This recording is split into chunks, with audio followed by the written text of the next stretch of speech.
Habari gani Waafrika wenzangu? Karibuni katika kipindi cha Kurudi Mzizima. Naitwa Dr. Aleshiswa. Kama wewe ni mtazamaji kwa mara ya kwanza, karibu sana. Kurudi Mzizima ni kipindi ambacho kinaongea mada za historia ya Kiafrika, mila na desturi. Na vile vile kama wewe sio mara yako ya kwanza, yani wewe ni subscriber, na kushukuru kwa kurudi tena. Asante sana sana sana. Kabla sijaendelea na mada ya leo, napenda kuwashukuru wadogo zangu Naila na Bamideli wa channel ya Witness Our Divine. Asante kwa kunirusha kwenye channel yenu ya Witness Our Divine. Mada ya leo inahusu sanamu ya kwanza au sanamu ya kale kupita sanamu zote ulimwenguni. Sanamu hiyo ilijengwa na Waafrika. Kama ninavyosema, naongelea mada za Afrika na jadi na mila na historia ya Afrika. Sanamu hii ilijengwa kwa nia na madhumuni ya kuabudu Mungu. Yaani wale wa Afrika ambao walikuwa wanaishi Kemet kipindi hicho, walijenga hiyo sanamu kwa ajili ya Mungu wao. Ilijengwa kati ya miaka 1012 mpaka 1015 iliyopita. Japokuwa kuna utafiti mwingine unasema hiyo sanamu inawezekana ilikuwa ni ilijengwa zamani zaidi ya hiyo miaka 1015 tunayoizungumzia. Sasa basi, hiyo sanamu ilikuwa inaitwa nini? Iliitwa Horema Khet.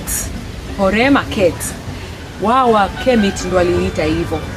Lakini baadaye walipokuja Wagiriki, walibadilisha hilo jina la Horema Khet, ambayo maana Horema Khet ni Mungu wa anga, God of the sky, au Horus on the horizon. Walipokuja Wagiriki, walibadilisha hilo jina la Horema Khet na kuita Sphinx. Sphinx maana yake ni nini? Kwa Kigiriki, Sphinx maana yake kama kunyonga. Sasa hiyo sanamu inayoitwa Sphinx ni sanamu ambayo inafahamika sana sana sana ulimwenguni. Ina umbo la simba na kichwa cha binadamu. Umbo lake ni simba na kichwa cha binadamu. Tunafahamu kwamba simba ni mfalme wa nyikani, ni mfalme wa msitu. Sasa wakiweka simba, maanake simba kama ni mfalme, ina maana ana uwezo, ana nguvu, ana mamlaka. Kwa hiyo anamudu mazingira yake yanayomzunguka. Na kwamba ana kichwa cha binadamu, ina maana yule simba ameweza kumudu mazingira yake, ameweza kumudu nguvu zake, ameweza kuwa mwenye hekima, mwenye mamlaka, mwenye busara, mwenye kupenda mazingira yake, anatawala angani, anatawala kwenye nchi kavu, anatawala majini. Manake yani anayamudu mazingira yake vizuri, kwa nguvu, kwa ujasiri, kwa heshima, kwa busara na kwa hekima. Kwa hiyo ndio ilikuwa maana ya hiyo sanamu ya Horema Khet, au Wagiriki waliita Sphinx. Ngoja nitoke nje ya topic kidogo. Kitu ambacho tumekiona mara kwa mara ni kwamba Wagiriki walipoingia Kemet, walibadilisha majina ya vitu vingi ambavyo walivikuta Kemet. Kwa mfano mzuri, Kemet ilikuwa inaitwa Kemet. Wagiriki wakabadilisha wakaita Egypt. Kemet ilikuwa ina Mer. Wagiriki walibadilisha Mer kwa kuita pyramids. Mer manake ni sehemu ya kuondoka. Na ndio maana kwenye Mer nyingi au kwenye pyramid, ili tuweze kuelewana, tuende kwa pamoja. Kwenye pyramid unakuta pyramid imejengwa juu, alafu chini kuna kaburi ambalo ni la mfalme, Farao. Hata Farao sio jina la mfalme. Wao wenyewe walikuwa wanaita sultani. Kemet walikuwa wanaita wale wafalme wao, walikuwa wanaita sultani. Hata hii Sphinx ilikuwa inaitwa Horema Khet, ikimaanisha God of the sky. Wagiriki walibadilisha wakaita Sphinx, kunyonga. Kuna sayansi ya kiroho kwenye majina. Kuna nguvu ambayo inapatikana unapoipa kitu chako cha asili kwa jina lake la asili. Kumpa mtu jina au kukipa kitu jina, kwa mfano mtoto wako umeamua kumpa jina fulani, au labda ni mnyama wako kipenzi, sijui ni mbwa, ni paka au nani, ukaamua ni ng'ombe, ukaamua kumpa jina fulani. Hiyo inaashiria kwamba una umiliki juu ya kile kitu au juu ya yule mtu unayempa jina. Ukipata mtoto wako ukampa jina fulani, na maana wewe kama mzazi una kaumiliki fulani. Kwa hivyo kama una uwezo wa kumpa mtu jina kama mtoto wako au mnyama wako kipenzi, mbwa, paka, ng'ombe na kadhalika, ukampa jina, inaonyesha dalili ya umiliki na inaonyesha kwamba wewe una nguvu juu ya huyo mtu kama ni mtoto au huyo mnyama. Hivyo hivyo hata vitu vyetu vya Kiafrika vya kiasili tunavyovipa majina ya kwetu, kuna nguvu fulani na sayansi fulani ya kiroho juu ya yale majina, kwa sababu yale majina yanatoa nguvu kwa wale watu waliokuwa wanatutawala. Jinsi ambavyo wakoloni walikuja Afrika, wakaja Afrika Mashariki, wakabadilisha jina la ziwa letu kubwa la Nyanza wakaliita Victoria kwa ajili ya malkia wao, hivyo hivyo wanapata nguvu juu yetu sisi wa Afrika. Kuna nguvu kubwa iliyoko kwenye jina. Kwa hiyo Wagiriki walibadilisha majina ya vitu vingi ambapo walivikuta Kemet. Walibadilisha yale majina ya kiasili wakaweka majina yao wao kama wanavyoona wao. Mpaka wa Afrika kufikia hatua hii miaka 12,000 mpaka miaka 15,000 iliyopita kuweza kutengeneza hii sanamu ambayo mpaka leo ipo, ushahidi upo. Ina maana Waafrika walikuwa wamefika kwenye aina fulani ya ustaarabu ambayo mpaka sasa hivi bado inaendelea kushangaza ulimwengu. Walikuwa wanaishi kwa kanuni ambazo wanaziita maat, ambazo ni kanuni za upendo, haki na ukweli. Kulikuwa kuna kanuni 42 za maat.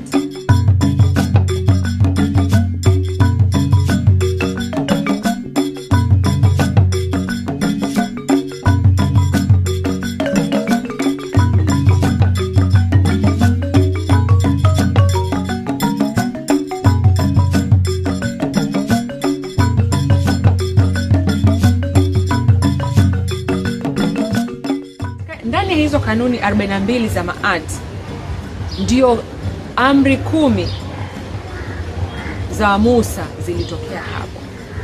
Kumbuka hii inaongelea miaka 12,000 mpaka 15,000 iliyopita. Musa amekuja hapa katikati. Kwa hiyo Musa aliposema ameenda mlimani kuchukua kanuni, alipoenda mlimani akaandikiwa na Mungu amri 10, hizo amri 10 alizoandikiwa na Mungu ziko ndani ya zile amri za maat ambazo Kemet walikuwa nazo zaidi ya miaka 12,000, kati ya miaka 12,000 mpaka 15,000 iliyopita. Na pia utafiti mwingine unasema kwamba ni nyuma zaidi ya hapo. Wengine wanasema miaka 20,000 iliyopita, wengine wanasema miaka 36 iliyopita. Bado utafiti unaendelea kufanyika. Sasa Waafrika sisi ambao tulikuwa katika hali ya juu ya maendeleo na ustaarabu na sayansi na teknolojia na kadhalika na vitu vyote, elimu ya afya, elimu ya nyota, elimu ya usanifu majengo, yani elimu zote, kwa kifupi ustaarabu wote ulikuwepo Afrika. Huwa najiuliza mara kwa mara ni nini kilichotokea mpaka Afrika ikapoteza hadhi yake iliyokuwa nayo kipindi hicho. Yule Horemaket alijengwa kwa sura ya Kiafrika. Maanake unajua tena Waafrika tulivyokuwa na pua zetu nzuri pana na midomo mikubwa. Kwa hiyo mataifa ya kigeni yalipokuja kuiona ile sanamu, yalipokuja Kemet na kuiona ile sanamu ambayo kwa uhakika inakuwa kubwa, pana ya Kiafrika na midomo minene ya Kiafrika, walivunja ile pua. Sijui alipiga risasi, sijui alipiga bomu, sijui walivunjaje, lakini walifanikiwa kuvunja pua ili kupoteza ule ushahidi kwamba huyu ni Mwafrika au sio Mwafrika, kupoteza ushahidi. Na nikwambie kitu, hiyo sio sanamu pekee iliyovunjwa pua. Kuna sanamu zaidi, sijui hata niseme ziko ngapi, lakini kuna sanamu nyingi ambazo zilijengwa kipindi cha nyuma kabisa kwenye Kemet ya kale, ambazo zilikuwa zinaonyesha sura ya Kiafrika. Kwa sababu huwezi kumkatalia mtu kama Mwafrika au sio Mwafrika kwa kumwangalia pua. Pua ndio inakusema wewe ni wa wapi. Kwa hiyo walivunja pua zote, walipiga risasi, walipiga bomu, walifanya nini, lakini walivunja pua za masanamu mengi ili kuondoa ushahidi kwamba hizi ni sanamu za Kiafrika, ili ionekane tu yoyote. Ndio maana nasema wageni sio marafiki zetu. Hawana upendo na sisi.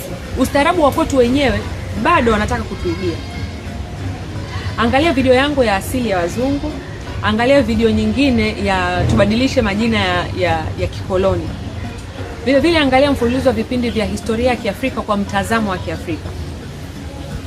Tusiangalie historia ya Kiafrika kwa mtazamo wa wageni, tuangalie kwa mtazamo wetu sisi. Kwa hiyo nilikuwa najiuliza, ni nini kilitokea kwa Afrika kutoka kwenye hadhi ya juu tuliokuwa nayo mpaka tulionayo sasa hivi? Kwa ndio maana nasema ni vizuri kujifunza historia, tujijue sisi ni nani, tulikuwa wapi.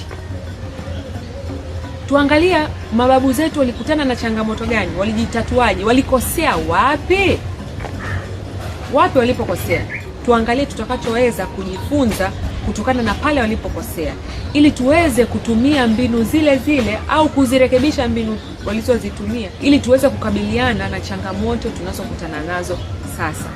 Sisi wa Afrika tulioko sasa hivi ni wajukuu wa wale wa Afrika waliojenga Mer Pyramid, Horemheb, Sphinx. Walitoka Sudani wakaenda Kemet. Ni hao. Tulitafakari hilo, tutakutana katika kipindi kijacho. Tafadhali kama hujasubscribe, naomba subscribe, naomba ulike, naomba ushare na mandugu, marafiki na kwenye group. Vile vile naomba kusikia kutoka kwenu kwenye comment section. Asante sana.